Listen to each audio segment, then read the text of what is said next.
आप देख रहे हैं बदैनी मिरर और मैं आपके साथ तनिषा। आइए नजरें डाल लेते हैं आज बनारस की 5 प्रमुख खबरों पर। संसद में नेता प्रतिपक्ष राहुल गांधी के हिंदुत्व वाले बयान को लेकर 2 जुलाई को उत्तर प्रदेश अध्यक्ष अजय राय के चेतगंज स्थित आवास पर राहुल गांधी का पुतला दहन करने जा रहे बीजेपी कार्यकर्ताओं के मुद्दे को लेकर कांग्रेस सपा का प्रतिनिधिमंडल ने जिला मुख्यालय पहुंचकर ज्वाइंट पुलिस कमिश्नर डॉक्टर के एंजेलिसन से मुलाकात की।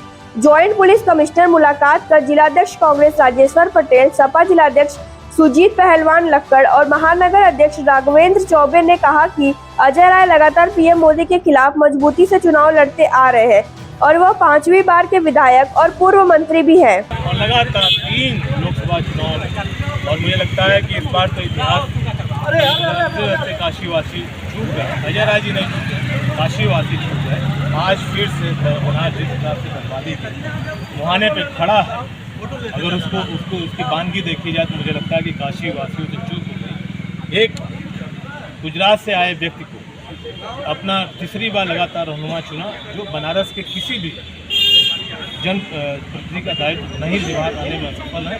उन्होंने उनके इशारे पर परसों भारतीय जनता पार्टी के घोषित गुंडों द्वारा, क्योंकि नेता होते कभी भी इस तरह का कृत्य हमने सब लोग इनका एक लंबा उदाहरण रहा। हम लोग को खुद 24 साल 25 साल हो गए बनारस की राजनीति, हम लोगों ने कभी भी आज तक किसी नेता के व्यक्तिगत आवास को टारगेट लक्ष्य करके कोई कार्यक्रम नहीं घोषित किया। लेकिन उन लोगों ने, मैं सीधे कह रहा हूँ, प्रधानमंत्री जी का संसदीय क्षेत्र है, प्रधानमंत्री जी के इशारे पे उन्होंने अजय राय जी के घर पे राहुल गांधी जी का पुतला फूकने हेतु जा रहे थे। मैं बनारस प्रशासन की सराहना करता हूँ, मेरी सूचना पे, हम लोग की सूचना को संज्ञान में लेकर के उन्होंने उनको तिराहे पे ही रोका, लेकिन वहाँ पे उन्होंने राहुल गांधी जी का पुतला फूका और शायद अजय राय जी के घर पे पहुँचते तो शायद तोड़ फोड़ की भी स्थिति का सामना परिवार वालों को करना पड़ सकता है।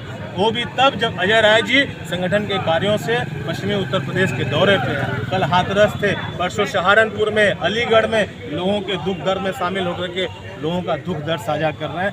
ऐसे में भारतीय जनता पार्टी के कार्यकर्ताओं को, नेताओं को उनके घर पे खुश करते हुए लज्जा नहीं आई। मुझे लगता है कि अगर उनके अंदर थोड़ी भी शर्म बची हो तो उनको अपने अपने नैतिक पदों से इस्तीफा दे करके राजनीतिक संन्यास लेना चाहिए। और भी घर में कि उस समय उनकी केवल धर्मपत्नी और 4 बच्चे थे, जिसके साथ उनको लेकर के हम लोगों ने चेतगंज थाने में तहरीर दी।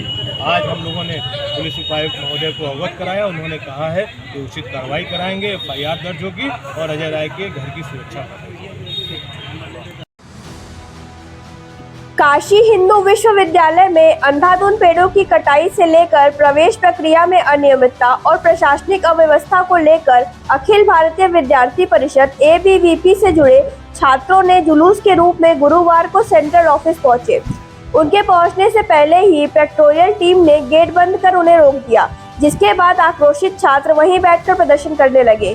छात्रों के प्रदर्शन की सूचना पर DRW अनुपम नेमा छात्रों से मुलाकात करने पहुंचे।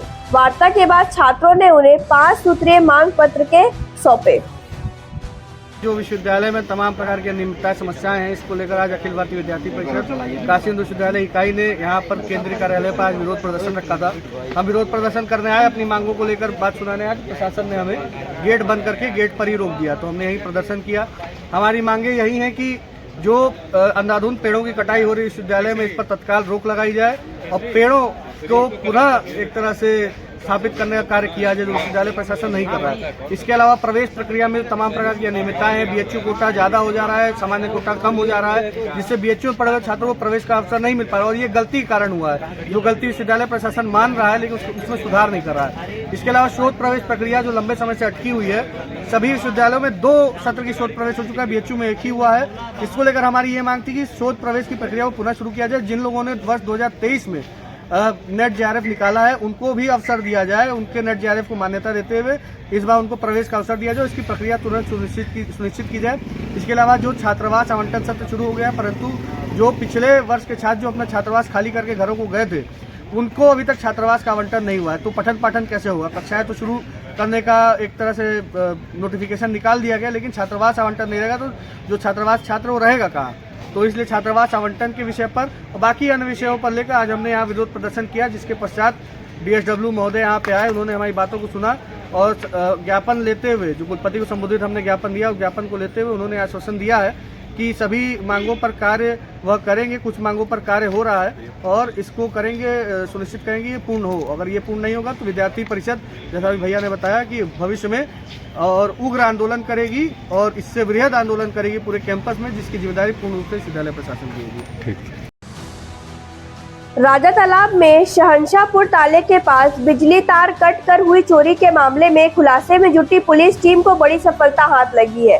राजा तालाब पुलिस ने रिंग रोड अंडरपास से 5 चोरों को गिरफ्तार किया है। इस मामले में फरार अन्य 5 आरोपियों की पुलिस को तलाश है।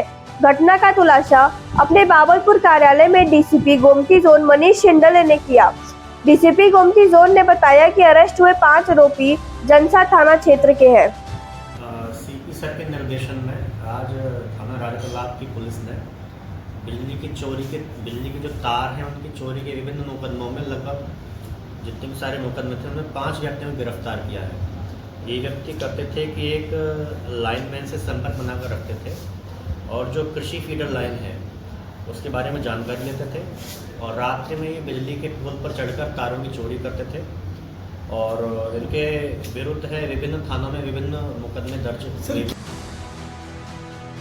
काशी हिंदू विश्वविद्यालय में देश की आन बान शान तिरंगा स्थापित करने के लिए पिछले दिनों लगातार चल रहे आंदोलन और ज्ञापन सौंपने के बाद कुलपति द्वारा गठित कमेटी की रिपोर्ट आ गई है। कमेटी ने रिपोर्ट में विश्वविद्यालय के भीतर तिरंगा स्थापित करने को अनिवार्य नहीं बताया है।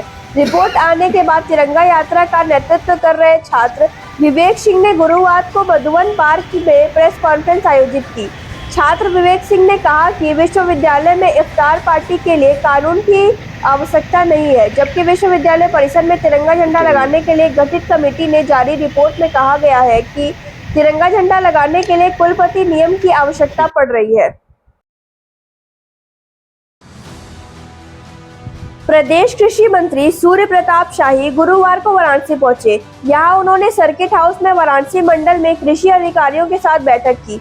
इसके बाद पत्रकारों से बातचीत में उन्होंने हाथरस की घटना पर दुख जताते हुए कहा कि यह काफी दुर्भाग्यपूर्ण घटना है। मृतकों के प्रति हम संवेदना व्यक्त करते हैं, उन्हें श्रद्धांजलि अर्पित करते हैं। मुख्यमंत्री योगी आदित्यनाथ ने खुद घटनास्थल का दौरा करके न्यायिक जांच का आदेश दिया है। ऐसे में पूरी तरीके से खुलासा हो गया है कि इस घटना में कौन दोषी है। विपक्ष इस मामले में भी राजनीति कर रहा है, जो कि नहीं होना चाहिए। उन्होंने आगे बैठक के संदर्भ में बात करते हुए बताया कि आज यहां पर खरीफ और स्पर्श से संबंधित बैठक की गई है, जिसमें राजकीय बीज और पर्याप्त मात्रा में बीज उपलब्ध है। वहीं इस फर्टिलाइजर भी काफी संख्या में उपलब्ध है।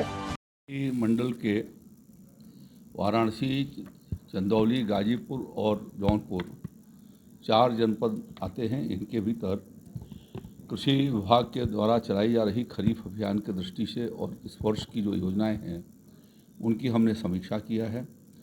सभी जनपदों के भीतर पर्याप्त मात्रा में फर्टिलाइज़र उपलब्ध है। बीज वहां पर उपलब्ध करवाए गए हैं। सामान्य बीज वितरण के अलावा प्रदर्शन के भी बीज वहां पर उपलब्ध हुए हैं, जिसमें विशेष रूप से धान का आच्छादन इन 4 जनपदों में अधिक होता है, तो उसके ऊपर फोकस किया गया है। श्री अन्न और प्राकृतिक खेती, ये दोनों के संदर्भ में भी हमने एक समीक्षा किया है और उसकी बीज वितरण तुरंत करा दिए जाने के लिए इनको निर्देश किए हैं। तो ये थी आज बनारस की 5 मुख्य खबरें। कल मिलते हैं इसी वक्त शहर की अन्य 5 खबरों के साथ।